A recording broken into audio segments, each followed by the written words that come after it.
తెలంగాణలో వర్షాలు మరో 2 రోజుల పాటు కొనసాగనున్నాయి. వాతావరణ శాఖ తాజా హెచ్చరికల ప్రకారం ఈ రోజు రేపు రాష్ట్ర వ్యాప్తంగా వర్షాలు కురిసే అవకాశం ఉంది.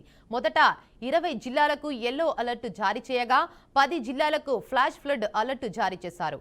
ముఖ్యంగా ఆదిలాబాద్, భద్రాద్రి కొత్తగూడెం, జయశంకర్ భూపాలపల్లి, కామారెడ్డి, కొమరంభీం, ఆసిఫాబాద్, మెదక్, నిర్మల్, నిజామాబాద్, సంగారెడ్డి, వికారాబాద్ జిల్లాలో ఆకస్మిక వరదలు ప్రమాదం ఉండే అవకాశం ఉన్నందున ప్రజలు అప్రమత్తంగా ఉండాలని అధికారులు సూచిస్తున్నారు. ఇప్పటికే కొన్ని ప్రాంతాల్లో భారీ వర్షాలు కురుస్తుండటంతో లోతట్టు ప్రాంతాల్లో జలమయ్యే పరిస్థితులు ఏర్పడుతున్నాయి. సంబంధిత అధికారులు పరిస్థితిని సమీక్షిస్తూ ప్రజలకు ముందస్తు సూచనలు జారీ చేస్తున్నారు. ఇక దీనిపై మరింత సమాచారాన్ని మా ప్రతినిధి బాసిత్ అందిస్తారు. చెప్పండి బాసిత్. తెలంగాణలో భారీ వర్షాలు బీభత్సం సృష్టిస్తున్నాయి. ఆగస్టు నెల ప్రారంభం నుంచి వర్షాలు కురుస్తుండగా తాజాగా బంగాళాఖాతంలో ఏర్పడిన అల్పపీడనం తీవ్ర రూపం దాల్చడంతో వర్షాలు మరింత తీవ్రమయ్యాయి. కొన్ని జిల్లాల్లో రికార్డు స్థాయిలో వర్షపాతం నమోదైంది. దీంతో వాగులు, వంకలు, చెరువులు పొంగిపోరుతున్నాయి. ముఖ్యంగా హైదరాబాద్ తో పాటు రాష్ట్ర వ్యాప్తంగా ప్రజలు అప్రమత్తంగా ఉండాలని వాతావరణ శాఖ హెచ్చరికలు కూడా జారీ చేయడం జరిగింది. భారీ వర్షాలు నేడు కూడా కొనసాగుతాయని వాతావరణ శాఖ అధికారులు తెలపడం జరిగింది. ఈ మేరకు 8 జిల్లాలకు ఆరెంజ్ అలర్ట్ జారీ చేశారు. హైదరాబాద్, కామారెడ్డి, మెదక్, మేడ్చల్, సిద్దిపేట, యాదాద్రి, రంగారెడ్డి తో పాటు సంగారెడ్డి, నిజామాబాద్ జిల్లాల్లో భారీ నుంచి అత్యంత భారీ వర్షాలు కురిసే అవకాశం ఉందని చెప్పి వాతావరణ శాఖ తెలపడం జరిగింది. ఇక మిగిలిన 24 జిల్లాలకు యెల్లో అలర్ట్ కూడా జారీ చేయడం జరిగింది. అక్కడ మోస్తారు నుంచి భారీ వర్షాలు కురిసే అవకాశాలు ఉన్నాయని చెప్పి వాతావరణ శాఖ వెల్లడించడం జరిగింది. భారీ వర్షాల ప్రభావం కామారెడ్డి జిల్లాలో తీవ్రంగా ఉంది. గత 14 గంటల్లోనే ఈ జిల్లాలో దాదాపు 500 మిల్లీమీటర్ల అంటే 50 సెంటీమీటర్ల వర్షపాతం నమోదైందని చెప్పి వాతావరణ శాఖ అధికారులు వెల్లడించారు. సాధారణంగా 100 నుంచి 200 మిల్లీమీటర్ల వర్షానికి వరదలు వచ్చే పరిస్థితులు నెలకొంటాయని, అలాంటిది కేవలం గంటల వ్యవధిలోనే ఇంత భారీ వర్షం కురవడంతో అనేక గ్రామాలు కూడా నీట మునిగాయి. హైవేలు, ప్రధాన రహదారులతో పాటు వరద ప్రభావంతో చిక్కుకుపోవడంతో రాకపోకలకు తీవ్ర అంతరాయం కూడా కలిగింది.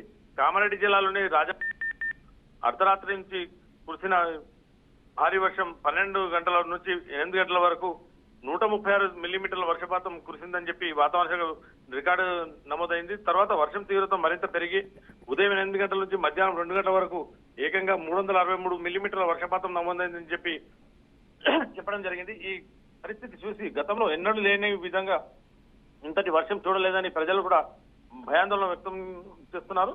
కామారెడ్డి జిల్లాలో వర్షాలు ఇంకా కొనసాగుతున్నాయి. మొత్తం వర్షపాతం 550 మిల్లీమీటర్ల నుంచి 600 మిల్లీమీటర్ల వరకు చేరుకునే అవకాశం ఉందని చెప్పి అంచనాలు వేస్తున్నారు. ఈ మేరకు ప్రజలు అప్రమత్తంగా ఉండాలని చెప్పి కూడా సూచిస్తున్నారు. ఇక హైదరాబాద్ నగరంలో ప్రస్తుతం అయితే జోరుగా వర్షం కురిసే అవకాశాలు ఉన్నాయి. తెల్లవారుజాము నుంచే వర్షం కురుస్తుంది. ఈ విషయంపై మంత్రి సీతక్క కూడా కీలక వ్యాఖ్యలు చేయడం జరిగింది. భారీ వర్షాలతో కామారెడ్డి జిల్లాలో 3 మృత్యువాత పడ్డారు. నేడు కూడా భారీ వర్షాలు ఉన్న నేపథ్యంలో హెలికాప్టర్ను కూడా అందుబాటులో ఉంచామని చెప్పి కూడా చెప్పడం జరిగింది. నిరాశ్రయులైన ప్రజల కోసం ఆహారం, ఇతర వస్తువులు కూడా అందుబాటులో ఉంచి ఏరియల్ సర్వే ద్వారా పరిస్థితిని సీఎం కూడా సమీక్షిస్తారని చెప్పి చెప్పడం జరిగింది. కామారెడ్డి జిల్లా అధికారులతో సమీక్షా సమావేశం కూడా నిర్వహించేందుకు సిద్ధమయ్యారు. సాయంత్రం వరకు పంట, ప్రాణ ఆస్తి నష్టంపై నివేదిక వస్తుందని చెప్పి చెప్పడం జరిగింది.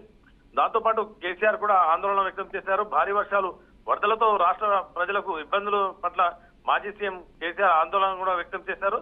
వరద ప్రభావిత ప్రాంతాల పార్టీ నేతలతో మాట్లాడిన కేసీఆర్ తమ వంతుగా పార్టీ శ్రేణులు సహాయక చర్యలు చేపట్టేలా చూడాలని చెప్పి పార్టీ వర్కింగ్ ప్రెసిడెంట్ కేటీఆర్ కు ఆదేశాలు కూడా జారీ. దీంతో పాటుగా తెలంగాణలో ఫ్లడ్ వచ్చే 20 జిల్లాలకు యెల్లో అలర్ట్ కూడా జారీ చేయడం జరిగింది. తెలంగాణలో మరో 2 రోజుల పాటు భారీ నుంచి అతి భారీ వర్షాలు కురుస్తాయి. భద్రాద్రి, భూపాలపల్లి, ఆదిలాబాద్, కామారెడ్డి, మెదక్, నిర్మల్, కొమరంభీం, నిజామాబాద్, సంగారెడ్డి, వికారాబాద్ జిల్లాలకు ఫ్లాష్ ఫ్లడ్స్ హెచ్చరికలు జారీ చేయడం జరిగింది. ఈ ప్రాంతంలో ఆకస్మిక వర్షాలు, ఉరుములు, మెరుపులతో కూడిన వర్షాలు కురిసే అవకాశం ఉంది. తెలంగాణలో మొత్తం 20 జిల్లాలకు యెల్లో అలర్ట్ జారీ చేయడం జరిగింది. 11 జిల్లాలు మాత్రం ఫ్లాష్ ఫ్లడ్స్ వచ్చే అవకాశం ఉందని చెప్పి వాతావరణ శాఖ వెల్లడించడం జరిగింది. ప్రస్తుతం అయితే మెదక్ జిల్లాలోని ఇన్ఛార్జ్ మంత్రి వివేక్ గారు ఇప్పుడు సమీక్షా సమావేశం నిర్వహించారు. ఆ సమీక్షా సమావేశంలో ఈ ఫ్లడ్స్ మీద సమావేశంలో చర్చిస్తున్నారు. Devika. Right. Thank you for the update, Basit.